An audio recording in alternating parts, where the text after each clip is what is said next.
都内にある風変わりな喫茶店、格ゲー喫茶ハメジュン。ここは格闘ゲームを愛する人たちのたまり場。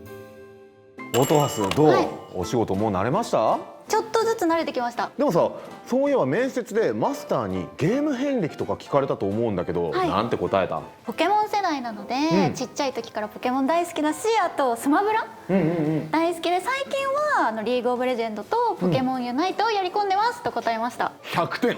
大丈夫、そんだけ言われればね、もう大丈夫、問題ないわ。じゃあ今度俺と対戦しようよ。まあ俺ストリートファイターしかできないけどあ、いらっしゃい。いらっしゃいませ。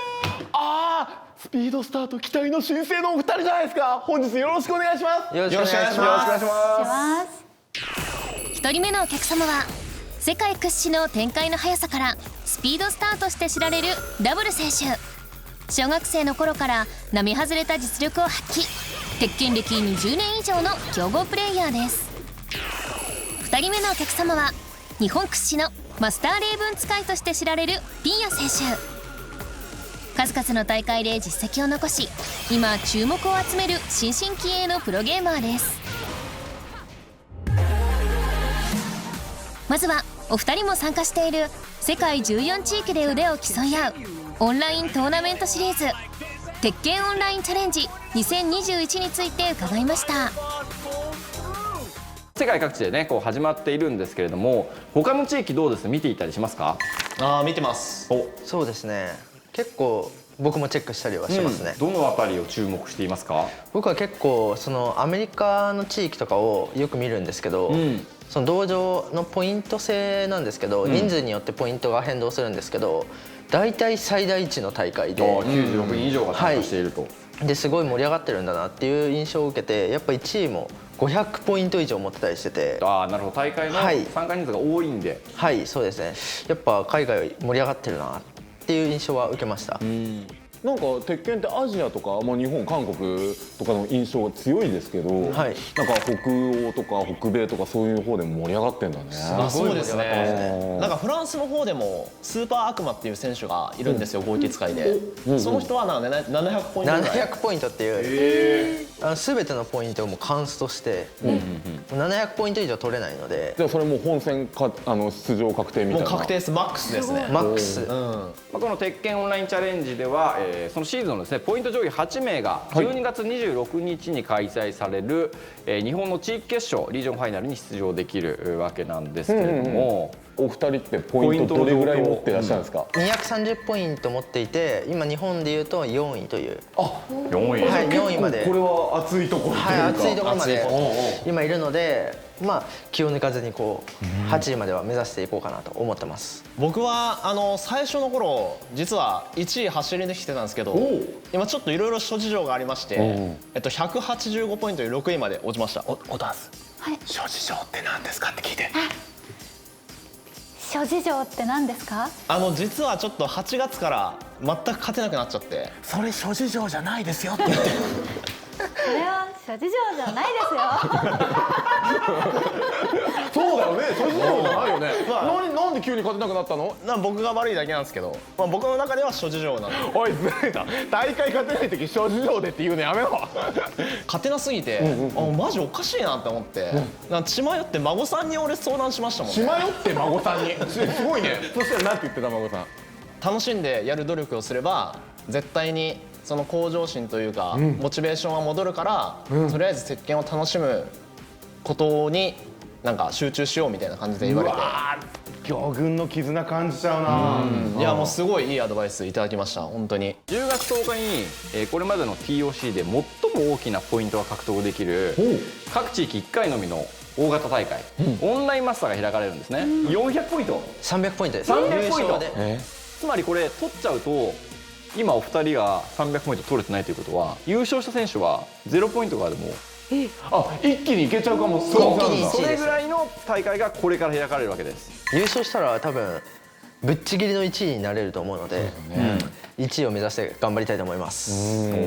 ここ勝てばもう本当に全てが解決するなって感じなんで、まあ1位じゃなくても十分2位とか3位とかでもすごい価値のあるポイントもらえるんですよ。220、150になるんですけど、2位とか3位だと最低そこには行きたいなっていう意気込みで今は練習しています。そういうポイントのかかった大会中ってもう精神状態こうグングンなるよね。いやマジきめちゃついっす。くちゃもうマジきつい情緒不安定になりますね。そういう時どうしてます？音楽を聴きながら散歩して気分をリフレッシュして一ます。旦ゲームから離れるような、ここからはお二人の出会いについて伺います。そしてこの組み合わせは初めてだと思うんですけども、お二人のその出会いは覚えていますか？ちゃんとこう覚えてなくて、2人ともダブル君がプロになった時ぐらいからもうずっとしていたので。僕3、4年前なんで言うて昔でもないですね。いや昔ですよ。そうでももともとこうプレイヤーとしては多分なんだろう知ってるというか。ああそうですね。僕は7年前とかぐらいからピンヤの存在は分かってて、言ったらなんですけどその上級者とかではなくて、その楽しそうに、そうですね。鉄拳やってるなんか小僧がいるなみたいな。7年前はいつだったんですか？ 7年前だと19歳なので、鉄拳を始めたばっかの時だったので多分。そのゲーセンって結構声が出るじゃないですか。で結構そのリアクションとかもやっぱ印象的で、すごい鉄拳が好きな子なんだろうなっていう目では見てましたね。初めて話したのが多分 ESC というそうだね。なんか e スポーツカフェみたいなところで、一時期みんなで集まって対戦をしていた時期があったんですけど、その時にそのダブル君が来てくれて、でそこで対戦した時に初めて話したんですよ。その時に言われたのが「ピンヨクインじゃん」みたいな。いやー前は全然強いと思わなかったんだけど今強くなったねって言われて。なんかすげえうぜえな俺。すげえうざい人やん。でも嬉しかったんですけど。そうだよね。業界で有名度合いで言ったらダブル君の方がやっぱりそうですね。知られてたなので。ダブル君はその時のことを覚えてます？あ覚えてますよ。覚えてるんですか？すごい覚えてる。すごいいい勝負だったんだよねあの時。そうですね。で多分この子プロになりそうだなっていう予感はしてました。後々。お互いに選手としての印象をちょっと改めて聞いてみたいと思います。スタイルで言うと本当に攻撃型でインファイトを常にしたがる。僕がインファイト嫌いなんですよ。僕は中間距離からの戦いが大好きなので前に来るんですよ。ガツガツガツガツ。圧があるよね。それが結構最初トラウマでインファイトを嫌がる戦い方っていうのをそこから覚えたりしました。なるほど。なんかピンヤの僕のイメージなんですけど、自分のメインキャラのそのなんだろうコンボとかすごい難しいんですよ。それってもう何日もかけてやらなきゃ絶対に習得できないようなコンボとかがあって、なんかもう鉄拳の中でも上級編の応用編みたいなコンボとかがあって、それとかを結構いとも簡単にできて。手先器用系のプレイヤーなんだ。そうですね。でもうなんかすごい努力してるなっていうのはもうプレーで分かる印象なんで、もうすごい鉄拳やってるなっていう印象ですね。所属チームについても聞いていきましょう。ダブル選手とねオトハス、なんと共に魚群ということで、そうだね。実際に会うのはここで初めてですよね。そうなんだ。でも配信とかではなんか一緒になんかやったりみたいなことはあったんですか？一回魚群テレビで一緒になったことがあって、その時でアマンガースでわちゃわちゃ楽しくやりました。そっか。私最初に魚群に加入した時に好きな魚はイクラですっておっしゃってて、なんかその一言でなんかこの人気になるなって思わせるようなタレント性みたいなものもすごい。だって完全に若手芸人のつかみだもんね。そうだよね。ゲームの中だけじゃなくて外でもなんかこう人を引きつけるものがある方だなと思います。って言われてますよ。いや嬉しいです本当に。そして一方のピンヤ選手なんですけれども、4月からプロチームドーナツ USD に所属しましたね。どんなチームか紹介していただけますか？3月から鉄拳部門が設立されたチームなんですけど、でそこから4月に入って、でまだ設立したばっかとはいえそのチームメンバーがみんな仲良しなので、強いんですよね。ゲンそしてランチュ。そうですね。もう鉄拳オンラインチャレンジの上位大体ドーナツ USG 勢がねいるんですよ。超すごくない？どういった経緯でそこに所属することになったんですか？チームヤマサのユウさんからプロになりたい子を探してるから、ちょっと興味ないっていう話をいただいて、紹介があったんだ。もともとプロ志向はあったっていうかやりたいっていうのは言ってたもんね。なってみてどうですか？なんかビフォーアフターというか何が変わったんだろう？生活のルーティンをしっかりしようと思って、はいはいアマチュアの時は結構こうなあなあなところでがあったんですよ。まあ今日練習しなくてもいいかなとか、プロになってからはちゃんとジムに通ったり体に気をつけるようにして、でこの時間は絶対練習するとか、練習時間もしっかり確保するようにしてゲームはもちろんゲーム以外のところも意識するようになった、はい、でパフォーマンスを上げる意識は上がりました。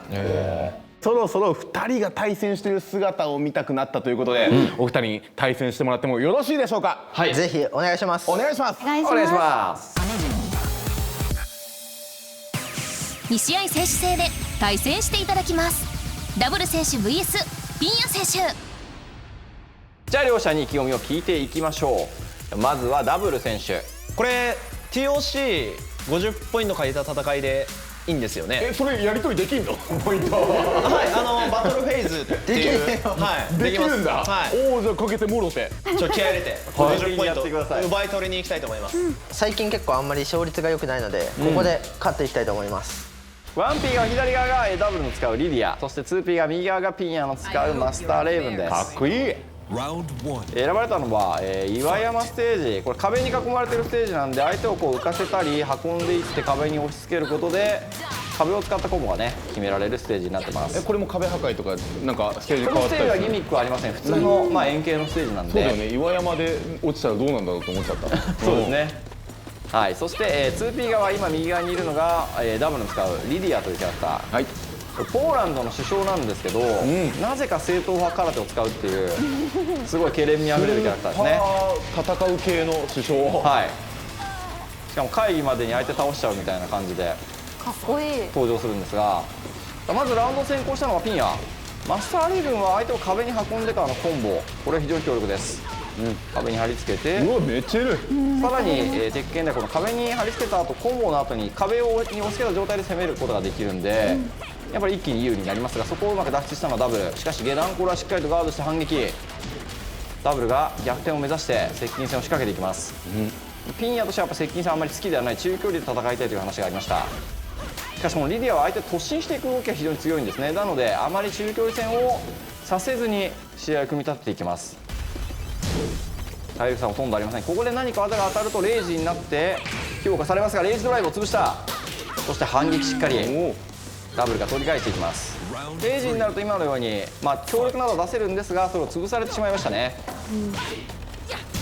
ここもしっかりと下段攻撃に対して見事に反応を見せるダブルですが、起き上がりがキックカウンターヒットとなれば空中コンボへ100か両乱からここで100か両乱を決めきる。そして乱れ桜連携攻撃下段、ここはうまく返し技を取っています。さあレイジのピンヤ、この火力アップを生かせるか。何か当たれば相当なダメージを与えることができるぞ。きたピンヤキック、レイジドライブ倒しきりいく。しかし壁が近い。キャンパー削った。ランスキックという上段キックがあるんですけれども、普段はあんまりダメージがないんですが、レイ状態で当てるとあのように、超必殺技の一つレイジドライブで追撃してとんでもない火力を出せるというのが、ピンヤの得意技ですね。これを一つ発揮してきました。ラウンドを先行して2ラウンドを取ったのはピンヤ。ジャックナイフエルボーカウンター、空中コンボにいける。グレムリンズキャノンから運んでちょっと壁が遠いか、しっかりとフォローした。そしてローキック、足元を蹴り飛ばしてまず1試合目取ったのはピンヤ。さあ、ダブル君がステージセレクトの権利を手に入れました。選択したのはアイランドパラダイス。これは実は鉄拳7では一番今新しいステージですね。パリピなところ？パリピな感じがしますね。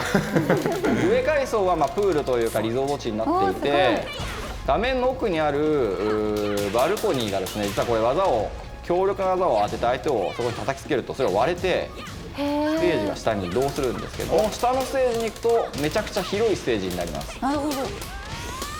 花鳥風月から攻める。うまい、しゃがんでいるぞ。2発目の上段をきっちりしゃがみ切る。これダブルが非常にうまいんですが、インファイントで攻め攻め。はい、あのように2発目が上段攻撃、これに対してもう体が勝手にしゃがんでしまうと、この辺りの反応の速さがスピードスターたるゆえん。接近戦攻め込んでいくのはダブル。押し返したいピンヤですが、いやむしろ前に出る。ピンヤのマスターレイブンとしてはやはり肘打ちですね。ジャックナイフエルボーをカウンターで当てていきたい。これですね、この技を当てたいんですが、抑揚、上段攻撃、中段攻めを展開する空中ヒットをしっかりと拾っていきます。スクリルからどこまで減らせるか、運んで、届いた。倒しきることに成功。見事なアドリブ。パンチを刻んで運んだってことですよね。そうですね、壁、結構このステージは狭めではありますんで、ジャブをうまく連続して当てていくことで相手を壁に押し付けてきました。下段2回からさばきも決めて体力リード。パワークラッシュ、ブラッククルセイダーからしっかりと拾いきる。見事。ただ残りました。これどういうか、空中ヒット、これでピンやリーチです。ダブル後がありません。取り返すことはできるか。まずはトルネードカタストロフィー、下段攻撃。カウンター、これは大きい。壁までいけるか。しっかりと壁が見えています。とんでもないダメージ。壁コンボの火力も全キャラの駆使。うまくこう反撃してダブル追い返していけるでしょうか。もう体力ありません。ナイス。勝者ピンアップ。久しぶりにこうダブル君とガチマッチをしたんですけど、要所の2択に行くシーンで全て通せたってところがでかいの下段攻と、撃、中段攻撃。あとレイブンで一番大事なジャックナイフというカウンターで当てた時に大ダメージを取れる技があるんですけど、結構な数で当てることができたのでカウンターで、それが結構勝利の要因だったんじゃないかなと思います。乾杯です。強かったです。またちょっとリベンジしたいですね。なんか爽やかなやつだなお前。おお、爽やかなやつだな。はい、ということで格ゲーレッスンのコーナーです。はい。よろしくお願いします。今日はいろいろなタイトルを触りつつ、オトアスには、やり込んでいくというタイトルを決めてもらいたいなと思っております。はい。ということで今日は特別に郷一先生をお呼びしております。よろしくお願いします。よろしくお願いしお願います。します。マルチプレイヤーとして活躍する郷一選手をお迎えして、オタハスがいろいろなゲームをプレイしていきます。私が芸能界に入ったきっかけの電撃文庫ファイティングクライマックスっていう格闘ゲームがあるんですけど、そのゲームでめちゃめちゃ強い選手が郷一選手だったので、再会できて嬉しいです。ゲームなんで楽しんでやるのが一番だと思いますんで、はい楽しみつつ頑張りましょう。よろしくお願いします。はい。まずオタハスがプレイするのはバーチャファイター e スポーツ。多分これまでにやった電撃の記憶を思い出すと、コマンド技があったと思うんだけど、あ、今このの楽しい。ゲームは方向キー前とか右下とかと同時にボタンを押すと技が出ます。そうなんですよ。あ、楽しい。早いな、楽しいの。よかったよかったよかった。これ楽しい。2D の格闘ゲームしかやったことなかったので、3D の格闘ゲームっていうのもすごい新しいですし、あと一つ一つやっぱりアドバイスもらえる環境があるってすごいいいことだなって。アドバイスを与えて、それをすぐに実践でこなしてたのは多分才能あるんじゃないかなって思いました。確かに。続いてはプレイ経験があるというギルティギアストライブをお試しプレイ。キャラクターは初心者にも扱いやすい怪奇スクを選択。結構リーチが長いんで技が当たりやすいとか。そうか波動コマンできる。波動拳コマンできるね。そして初心者には難しいコマンド入力もいけますか。おお、いきなり出る。いきなり出る。すごいね。本当にすごいよ。おー、楽しい。おー、いやいやいや、おじさんたちもにっこりでした。ありがとうございます。あと何かありますか？かっこいい技。逆半回転前 R1 っていうやると何でしたっけ？逆半回転。あ、出コンボを教えてもらって決められた時の爽快感が楽しかったです。この逆半回転前のコマンドって初心者の方なかなか出せないんで、出ないよね。で一発で出せるのはさすがにすごいと思いました。さすがにすごい。さすがにすごいです。ゴイツさん、さすがにって日常でもよく使われますか？さすがに。さすがにって日常でも使えますか？さすがに。続いて鉄拳7、空中コンボ、壁コンボなど爽快感のあるバトルが味わえます。操作なんですけど、鉄拳は4ボタン式、左上が左パンチ、その右が右パンチ、左下が左キック、右下が右キックということで4ボタンでやります。体の趣旨に対応してるんですね。そうです。波動拳も出ますし、いいおですよ。ー、キャンセルが全部ある。キャンセルキャンセルがあるんです。あ、あ、秘書日輪山。当たんないですね。ちょっと近づきたい。これ金メダルレベルが高いですね。鉄拳といったらやっぱ派手な見たい空中コンボだとか、ちょっとマスターがコンピューター戦をやるとこうなるっていうのを見せてください。はい。こいつをちょっと浮かして今2本ありますね。やっぱりね、芸術使ったゲームとか、だから鉄拳、今までの鉄拳とはちょっとルールが違うから、マスターも対応してないよ。マスター？ここまでマジか。お、めちゃくちゃダメージと。めっちゃ減る。めっちゃ減った。 3D 格闘ゲームって敷居が私が思ってたよりは低いなと思って、あとやっぱギースかっこいい。あ、いいですね。好きなキャラクターができるとやるモチベーションにつながりますから。よかったです。やっぱりねその操作がうまいんですよ。ゲームネイティブというか、っていうのを感じますね。やったー。あ、お褒めの言葉いただきました。最後は初めてプレイするというストリートファイター5チャンピオンエディション。オトアスは簡単な操作で強い行動が取れるエドモンド・ホンダをセレクト。これの今日、そうこれ。もうそれ。でちなみにボタン連打でも必殺技が出せるんですけれども、はい。そうです。はいこれめちゃめちゃ強いです。これも強いです。はい超強いです。これ連打してるだけでもう相手はこれ有利なんですよ。はい。連打すこれだけでるだけでそう。あ、本当はさすがにそれは？下溜めて上。そう。あ、いい。あ、もう強い。そうもうそれでいいそれでいい。今の行動は上級者の人もよくやります。これさえできれば OK なんで。うわゴーイチ先生せっかくお越しいただいてるんで、戦っていただきましょー、怖い。ということでゴーイチ先生に対戦していただきます。う。いやいい、マジでいい。それいい。対戦中初心者とは思えない攻撃センスを見せるオトハス。どうすこい。猫だまし。これやったら美味しいよ。なんだ。いい。さあ、画面端。はい。これは実力で勝ちました。オトハス向いてます、このゲーム。結果この試合はゴーイチ先生が勝利。ごめんなさい、本気になってすみません。これやばいと思って。めちゃめちゃ楽しかったです。張り手いいですね。まずセンス20じゃないですか。多分かなり強くなるんじゃないかなと思いました。4タイトルのお試しプレイが終了。オトハスはどれを選ぶのか。私がメインでやり込みたいのは、ストリートファイター5です。じゃあ改めてなんですけど意気込みをお願いします。皆さんに教えていただきながら頑張って強くなりたいと思います。頑張ります。じゃあ今後もね特訓していきましょう。ということでゴーイチ先生ありがとうございました。ありがとうございました。ありがとうございました。サメ人ということで本日も閉店のお時間となりました。お二人のキャラクターがいい意味で違っていて、ずっと見てたいなって思いました。やっぱピン役に会えたの嬉しかったですね。前回がやっぱりネットというかオンラインだったので、僕らのこの空気感みたいなのを味わってもらえて嬉しかったのと、あとやっぱダブル君来ると僕テンション上がっちゃうから、オトハスにねこれから覚えてほしいんだけど、はいダブル君みたいに癖の強いプレイヤーがあと4人いるから。あと4人。そう4枚の壁をあと乗り越えないと、一流のアルバイトとは言えないから、ここは頑張ってこうねっていう話ですね。頑張ります。はい。はい。今日はハメ順とても楽しく出演できてとても嬉しかったです。ありがとうございます。そしてオトアスさんともはい初めて共演したんですけど、思ったよりも喋る子で、そうですね。はい、なんかとても会話も楽しかったですし、また今後ともよろしくお願いいたします。よろしくお願いしますという感じですね。オトハスさんがとても可愛かったので、ありがとうございます。もうマジで今日ちょっと癒されました。とても。よかった。いっぱい来てくれるに違いない。嬉しいです。ありがとうございます。ということで今夜の格ゲー喫茶ハメ順、お客様はダブル選手とピンヤ選手でした。またのご来店をお待ちしております。ありがとうございました。次回は最新作メルティーブラッドタイプルミネを大特集。ゴーイチ選手とランポ選手がご来店。お楽しみに。